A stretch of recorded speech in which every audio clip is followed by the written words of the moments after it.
दोस्तों, क्या आपने कभी नोटिस किया है या खुद से सवाल किया है कि नदियों में पानी की तरह उस पे बने पुल के जो पिलर्स यानी खंभे होते हैं और नदियों के किनारे होते हैं, वो नदियों के पानी की तरह क्यों नहीं फ्लो करते? है ना क्वेश्चन। और साथ में एक और क्वेश्चन दिमाग में आता है कि नदियों के ऊपर जो बने हुए पुल होते हैं उनके पिलर ही नदियों के पानी को आसानी से चीर सकते हैं, यानी कि अलग अलग करते हैं, जबकि पानी जो है इस काम को करने में असमर्थ होती है। यानी कि पानी जो है ब्रिज यानी पुल के बने हुए पिलर को चीर के यानी कि उसको तोड़ के आगे नहीं जा पाती। इस सवाल यानी क्वेश्चन का ये जवाब है कि जो लिक्विड्स होते हैं यानी कि जो पानी होता है उसके पार्टिकल्स यानी कि इंटरमॉलिक्यूलर जो स्पेस होते हैं उसमें वो एज कंपेयर टू सॉलिड के ज़्यादा होते हैं। इसलिए जो लिक्विड्स होते हैं वो फ्लो कर सकते हैं, बट जो सॉलिड यानी कि जो पिलर है वो फ्लो नहीं कर सकते। और साथ में इसी की वजह से यानी कि इसी रीजन्स की वजह से जो इंटरमॉलिक्यूलर स्पेस जो होता है लिक्विड में ज़्यादा होने की वजह से वो जो है ईज़िली कट हो जाता है ड्यू टू पिलर्स, यानी कि पिलर्स की वजह से वो पिलर्स जो है कामयाब होता है इन लिक्विड्स को अलग करने में या फिर चीरने में। तो अगला सवाल ये है कि कैसे एक बलून सेलर एक छोटे से सिलेंडर में गैस भर के लेके आता है और वो उसी छोटे से सिलेंडर से कई सारे बलून्स जो है फुला देता है। आखिर इसका रीज़न क्या है? और दूसरा ये सवाल है कि एक अगरबत्ती जब हम किसी कोने में जला के रख देते हैं तो हम देखते हैं कि थोड़ी ही देर बाद वो अगरबत्ती की सुगंध पूरे रूम यानी पूरे कमरे में फैल जाती है। इसका क्या रीज़न है? तो हम इसका रीज़न चलिए जान लेते हैं क्या रीज़न है इसका। तो चलिए पहले सवाल का जवाब जान लेते हैं कि कैसे एक बलून सेलर छोटे से सिलेंडर से जिसमें कुछ गैस भरा होता है वो कैसे जो है बहुत सारे बलून्स को जो है वो फुला देता है उससे।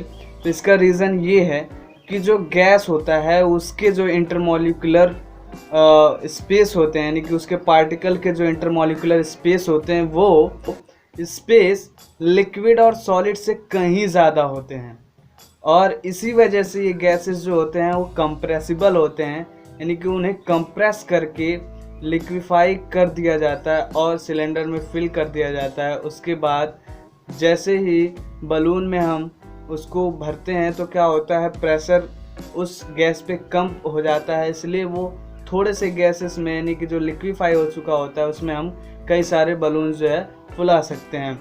और नेक्स्ट जो अगरबत्ती के धुएं के पूरे रूम में फैल जाने की बात है वो इसमें भी यही लागू होता है। उसमें इंटरमॉलिक्यूलर जो स्पेस होता है जो गैसेस होते हैं उन्हीं की वजह से ही जो गैसेस होते हैं वो ईज़िली मूव करते हैं और ज़्यादा रेंज में मूव कर पाते हैं, और उनके पार्टिकल्स की जो काइनेटिक एनर्जी होती है वो कहीं ज़्यादा होती है एज़ कम्पेयर टू सॉलिड और लिक्विड के।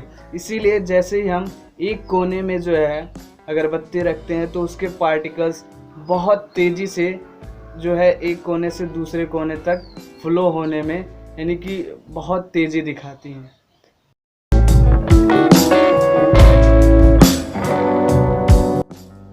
हेलो दोस्तों, स्वागत है आपका हमारे YouTube चैनल गोरखपुरिया गुरुकुल में। मैं सुधाकर प्रजापति। जैसे कि दोनों क्वेश्चनों से आपको समझ में आ गया होगा कि इस वीडियो में हम किस टॉपिक पे बात करने वाले हैं। इस वीडियो में हम गैसेस और लिक्विड के बारे में बात करने वाले हैं। बाकी जो अदर पार्ट्स हैं वो हम वीडियोस के लिंक जो है नीचे डिस्क्रिप्शन में हम डाल दिए हैं, आप उसको देख सकते हैं। साथ ही आई बटन पे इनके जो नोटिफिकेशन है वो मिलते रहेंगे, आप उस पर प्रेस करके पीछे के वीडियोस देख सकते हैं। तो अब हमने जो है क्वेश्चन जो भी किया है वो जो है गैसेस और लिक्विड से रिलेटेड थे, और अब हम डिटेल में उनके यानी कि जो गैसेस होते हैं और लिक्विड होते हैं उनके डेफिनेशन जो है दोनों के डिफरेंशिएट के साथ, यानी कि लिक्विड का अलग और गैसेस का अलग, इनको जो है हम कंप्लीट कर लेते हैं, जो कि जो है एग्ज़ाम रिलेटेड यानी कि होते हैं और एग्ज़ाम्स में ज़्यादातर पूछे जाते हैं। उन्हीं पॉइंट्स को हम देखेंगे।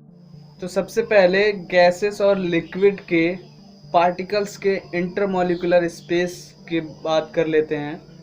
तो जो लिक्विड होता है उसके इंटरमॉलिक्यूलर स्पेस जो है ज़्यादा होते हैं एज़ कंपेयर टू सॉलिड के, और जो गैसेस के पार्टिकल के इंटरमॉलिक्यूलर स्पेस होते हैं वो लिक्विड और सॉलिड दोनों के पार्टिकल्स के इंटरमॉलिक्यूलर स्पेस से कहीं ज़्यादा होते हैं। तो वॉल्यूम की बात करें तो जो लिक्विड का वॉल्यूम होता है वो तो फिक्स होता है।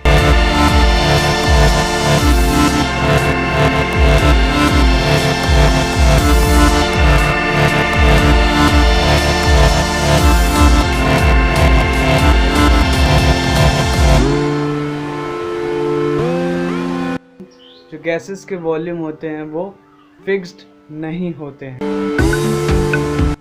तो लिक्विड और गैसेस के शेप की बात करें तो जो लिक्विड और गैसेस होते हैं दोनों के ही शेप जो है फिक्स्ड नहीं होते हैं, ये जो है चेंज होते हैं जैसे जैसे इनके कंटेनर जिसमें ये रखे जाते हैं, जो भी शेप होता है कंटेनर का वो शेप ये जो है ले लेते हैं।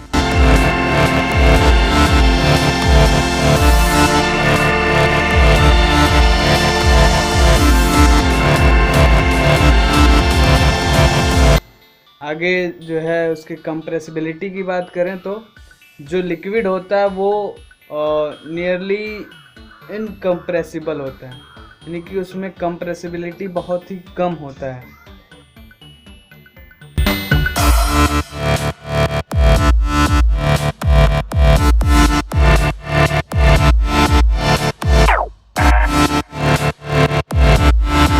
और अगर गैसेस के कंप्रेसिबिलिटी की बात करें तो जो गैसेस होते हैं वो कंप्रेसिबल होते हैं।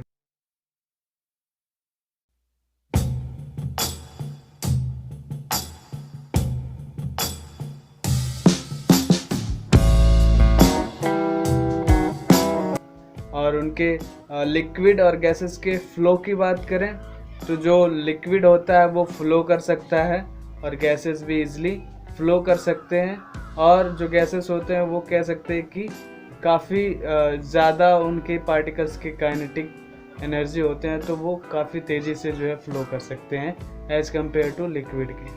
सो थैंक यू दोस्तों, आगे के पार्ट्स जो हैं नेक्स्ट वीडियोस में कवर होंगे, और thanks for watching my video.